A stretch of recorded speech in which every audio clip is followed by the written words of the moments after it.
Hello guys, so welcome to this brand new video. Today we are making a simple church flyer like this. So if you're new here, make sure that you like the video and subscribe and also share so that we learn together. So let's get started. Alright, so first of all, you go to file and select new, and then you choose your dimensions. With this video we are going to use inches, so make sure that you select in inches and then make it 5 by 5, 5 for the width and 5 for the height. And also the color mode should be RGB color, tone color manage for the color profile, and then transparent background. Alright, so you create. Alright, so after creating, you go to the adjustment layer and then select solid color and then select this green as a background. So I'll put the color codes in the source files of the video, so you can copy and then paste them here straight up. Alright, so the next thing is we go to the source files and pick the picture that is named church. Alright, and then you bring it in here. So the next thing we will do is you push it up a bit. Right. Alright, so after pushing it up, you create a layer mask for it, and then make sure that your brush tool is selected, and then the brush tool, make sure that you selected the soft round brush. Alright, and you press enter and then increase the size a bit. You can use the curly bracket to increase or decrease the size. Alright, so you brush over the edges like this. Yes. Okay, so after that you go, make sure that that same layer is selected, and you go to the filter and then select blur and then motion blur. All right, so this is okay. So after applying the motion blur, you change the the blending option to overlay. Right, so if you have this, we can go to the next thing. So the next thing is go to the source files, bring in the zoom logo. Right, decrease the size a bit like this, bring it down here to this side, and then you rotate it a bit like this. So I think this is okay. So after everything, you change the blending mode to luminosity. All right, so if you have something like this, you go back to the filter, select blur and then motion blur, and then this time around the angle for the blur should be minus 17, and then the distance should be 42. Right, so 42 is okay. All right, so after this you go to the source files and then bring in the picture for the pasta. Right, so all right, and then you pull it down here a bit, pull it down here a bit. So I think this is okay. I think the zoom should go to the left a bit, so you can press Ctrl T and then push it to the left a bit like this. All right, so this is fine. All right, so we have to do some touches to the picture of the pasta. As you can see, after the touches, I believe and I know that it will be better than it is right now. So let's go to filter and select camera raw filter. You can as well press Ctrl Shift A as the shortcut for it. All right, so with this one, let's increase the exposure a bit and then increase the clarity. The texture must also be increased a bit, and then the highlight should also be increased, so you can manipulate it and then make the picture the way you want it to be. Press OK. So as you can see, it is looking brighter than it was, and this one is nice and better than it used to look. All right, so the next thing is we'll go to the source files and then bring in the logo of the church. All right, and then we decrease the size a bit, or let it be smaller. So I think this is okay, and bring it to the middle like this. All right, but then I want the color for the logo to be pure white. It is looking creamy. Right, so go to where they've written FX, that is the layer style, and then pick the color overlay. So make sure that the color selected here is white and then the opacity is 100%. Then you press OK. All right. So we are using this one as a template. So I think the next thing here is to draw our rectangles, right? So select the rectangle tool and then you draw a rectangle like this.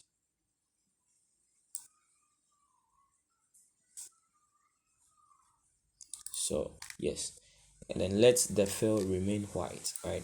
So what we'll do is we will make a copy of the rectangle that we've drawn by pressing Ctrl J, right?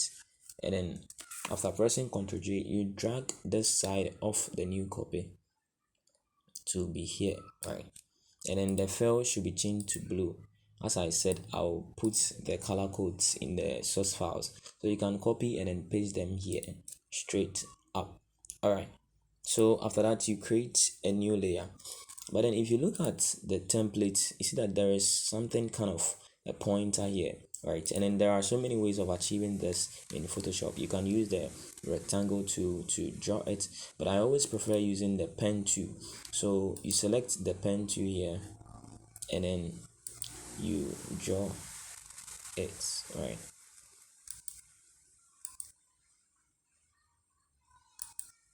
So but then the color for the shape that we've drawn right now is white, and I don't want it to be, I want it to be the same color as the blue color. So what you will do is you have to double click the layer and then use the eyedrop tool to pick a color that you want. So after that, I think it is far, so press Ctrl T and adjust it to be in the middle of the blue.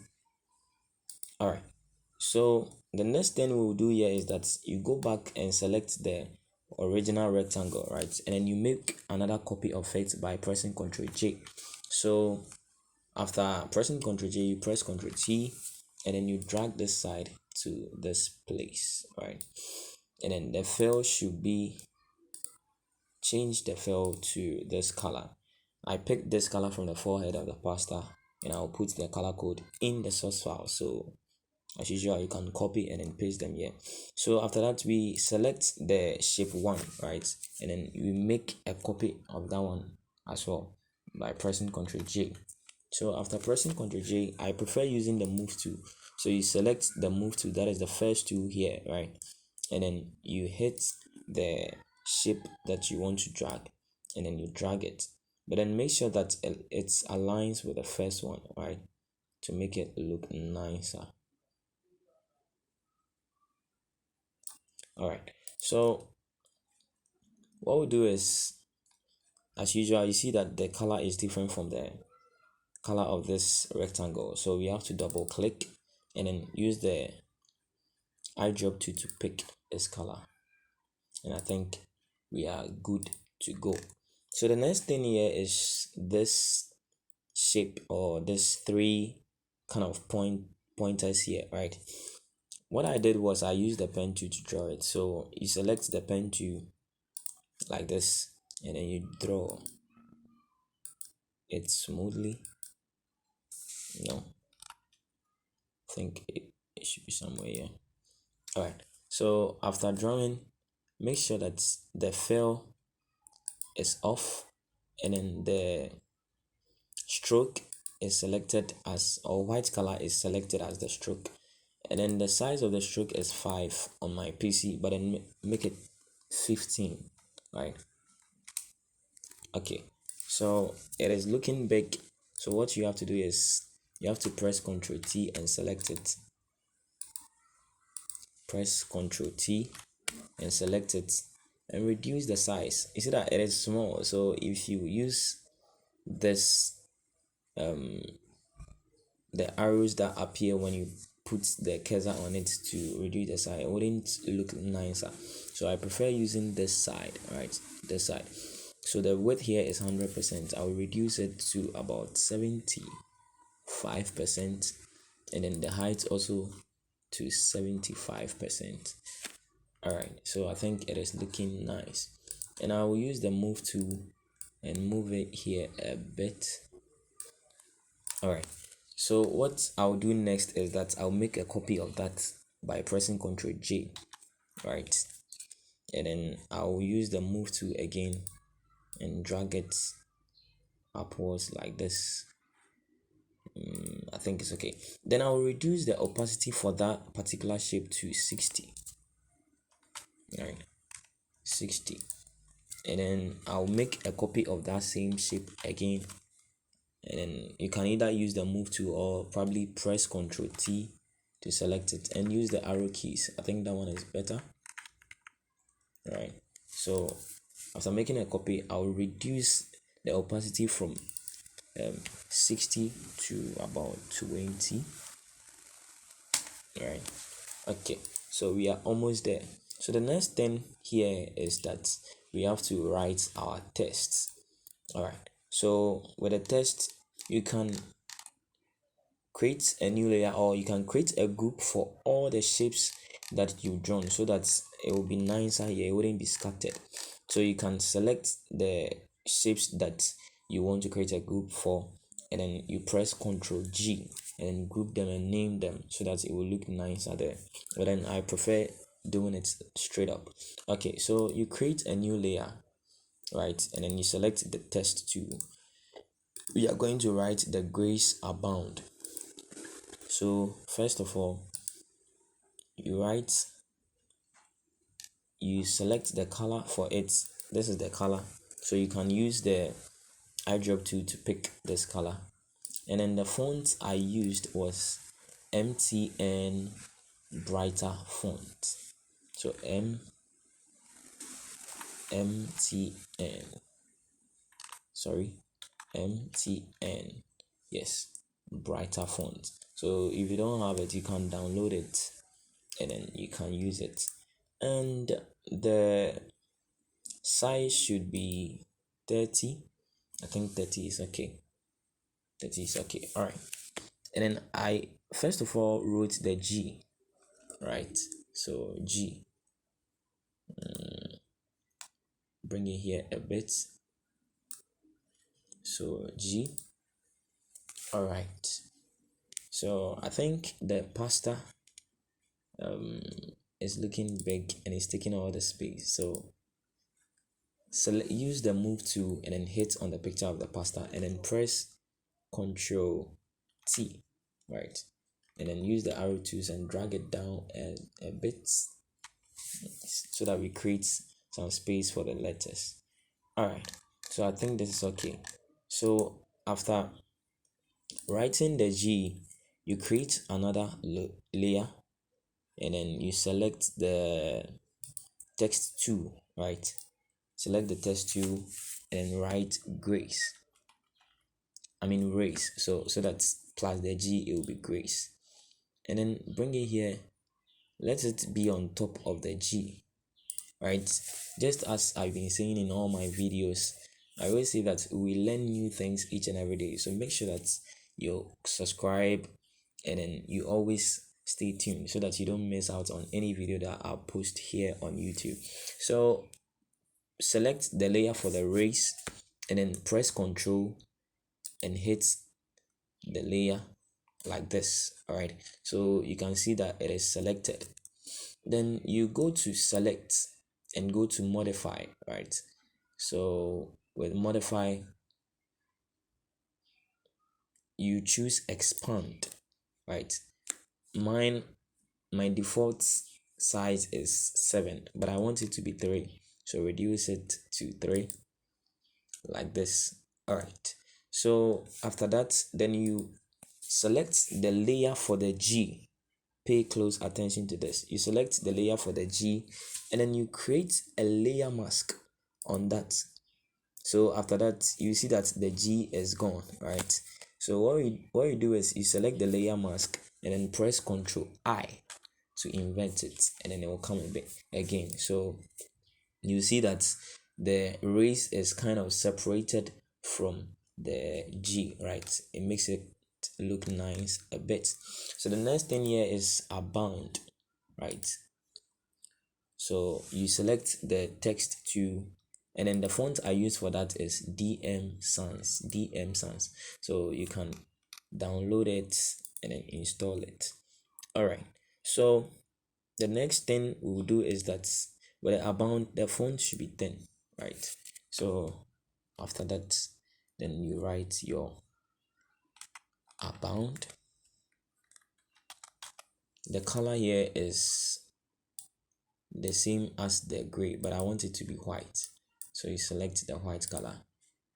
I think the font size should be 8, right? So that's right. And then with the letter spacing, that is where they've written VA, you pick 50 instead of -50, right? So this is okay. All right. So we are done with this. Now the name of the church is the Fountain Bible Church, right? So that is the name of the church. And then the font I used for that one too is DM Sans, but the font size should be 10, right? So you write the Fountain Bible Church. So let the line spacing be increased so that it will look nice. Yeah. All right. I think the font size should be back to 8. All right, and reduce the line spacing a bit so that it will look nice. All right. So this is it. All right. The next thing here is that we will write presents. Presents. Okay. So the church presents. The font size should be decreased to about 6, and then the letter spacing should be 200. So I think where it is okay. So the next thing here is that we'll write the name of the pastor, that is Reverend Dr. McBratt. Okay, so Reverend, the font size should be 10, the letter spacing should be 0. Right, Reverend Dr. McBratt.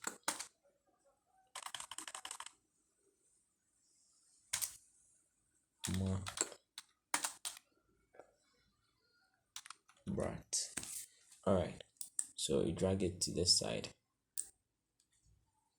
So yes, so I think this is okay. All right, so now we have to write the Zoom passcode and then the meeting ID and then the dates and the time. So what I will do is I will speed this one up a bit.